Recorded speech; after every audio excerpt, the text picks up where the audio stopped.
Hello guys, আসসালামু আলাইকুম। সব ভালো আছেন? আলহামদুলিল্লাহ, আমিও ভালো আছি। তো পাহাড়ি মানুষ সকালবেলা বাসার মধ্যে আইছেন ঢাকা থেকে। আমি খুব বুড়া তাড়া করে কাজ করাম, যখন আইছেন নাস্তা দিতে হইবে। আমি অনেক লেট উঠে গেছি।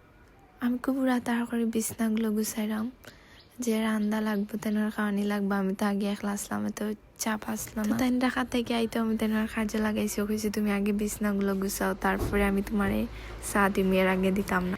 তো চাল লাগি শুধু তাই না, এত পরিশ্রম করছেন। তো আমরা একসাথে অনেক দিন পরে বইয়া চা খাইলাম। তো আমি তেনার জিজ্ঞা করলাম, তুমি দেখাত গিয়ে কিতা করছো, কোনো মেয়ের বাসাইছো নি? আমি তো জানি তাই কোনো মেয়ের বাসাইতা না, তারপরে তাই না আসিরা যে চাইছুন না, আচ্ছা ওকে মানলাম চাইছুন না। তো গাইস অনেকগুলো মার্কেট করে আনছেন, তাও ফল লাগি বেশি, আমার লাগি না। তো আমার লাগেও আনছেন, ফল লাগিয়ে আনছেন, কিন্তু এবার ফল লাগি বেশি আনা গেছে, কারণ ফল কাপড়গুলো সব ছোটো হয়ে গেছে। তো ফিনদানির মতন কাপড় নাই, তো তাই নিয়ে আইসুন ঢাকা থেকে অনেক সুন্দর সুন্দর কাপড়। একটা গুণ তাই কাছে বালা আছে, তাই কাপড়গুলো কিনতে পারেন। তো উড়াউড়ি করে আমি গাছ রান্নাম। গরম মাঝে কিছু নাই, শুধু দেখছি মুরগির মাংস আছে। তো মুরগির মাংসটা আমি কি দেখলাম গাছ, কিছু করার নাই, আমি আলু দিয়া ওইগুলো রাঁধছি, কারণ তাই আলু দিয়া খাইতে খুব বেশি পছন্দ করেন। আর সময় শর্ট, আমার রাঁধতেই সকাল অল্প মাংস, বেশি আসলো না, ওগুলো আমি রাখছি তাই লাগে। শুধু ঢাকা থেকে আইবা যেদিন আমি তাই নিজে রান্ধিয়া খাওয়াই, আমি তো রান্ধিয়া খাওয়াই। তো রান্না শেষ আমার, এখন তাই নিয়া দিমু।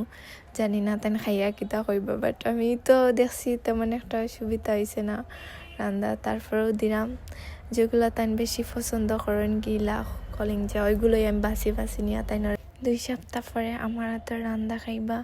খুব বেশি মিস করছিলাম তাই যে সময় ডাকাত আসলা, কিতা করবা, ডাকাত রইত পাইছি না বাড়িতে, তাই রইতে বাইরা গুসল উসল করি ফ্রেশ হইয়া তাই রইতে বানিত। তো আমি তাই করলাম, তোমার খানি আইছে, তুমি খাও এখন। তো বইয়া খাওয়ার মাঝে কইরা, আগে আমি তোমারে খাওয়াই, অনেক দিন হয়ে গেছে তোমারে আমি নিজের হাতে খাওয়াই না, কইলাম তার খাওয়াইলাও। তো এলাকান হাজবেন্ড ভাগ্যের বিষয় যে নিজে খাওয়ার আগে চেষ্টা করে নিজের ওয়াইফরে খাওয়াইতে। আলহামদুলিল্লাহ এলাকান একটা হাজবেন্ড পাইছি। সবাই দোয়া করবা আমার লাগি, ওই রকম যাতে আমরা সারাটা জীবন একসাথে থাকতাম পারি। সবাই দোয়া করবা, বারবার কইরাম। আর তাইনোর মুখে দিয়ে আমি আইয়া চাই রয়েছি, কইরাম কিলা রাঁধছি জানি না, অত অল্প মাংস আসলো, তারপর রাঁধছি তোমার লাগি। অনেক প্রায় 1 সপ্তাহ রাখছি ওইগুলো, তাইনোর লাগে অপেক্ষা করাম যে তাই নাই তো আমি রাঁধতে তাইনোর খাওয়াইতাম। বাট ঢাকার তো খাইছো, নিজের ওয়াইফরা তো রান্ধা, ঢাকা রান্ধা অনেক, ঢাকার মাঝেও খাইন কোন, কিন্তু তাইনোর ফেট পড়ে না। আমরা এত খাইতে তাইনোর ভাল লাগে না, বেশি বেশি আমরা মিস করতে, ঢাকাত গেলে খাইতে পারতাম না। খানির মাঝে বইসুন, কিন্তু আমি তাইনোরে শান্তি দিলাম না, শুধু গল্প করাম, কিতা করছো তুমি, কিলা তোমার 2 সপ্তাহ গেছে, সব খালি তাই আমি জিজ্ঞাসা করাম। তো আমি কইছি সকাল খানি শেষ করে আমি এক জায়গায় যাইতাম তাইনোর নিয়ে। তো তাইনোর খাওয়া শেষ, এখন আমি রেডি হলাম। আমার মতন খারাপ হয় ওরা তারা করলে গাইস, আমার একটা জিনিস হয়, মানে ওরা তারা করলে আমার ঘটনা ঘটে যায়। যেমন ধর আমার ওরা তারা লুসন আমি আতো দিতাম, আমার বুর্গার মাঝে আস্তা শরীরে লুসন পড়ে গেছে। তো যাক, আমি এখন অলরেডি রেডি হয়ে গেছি, তাই নকরাম তুমি তাড়াতাড়ি করো। তো তাইনোরও শেষ, আমারও শেষ, এখন আমরা গাইস বাড়ি যাবো।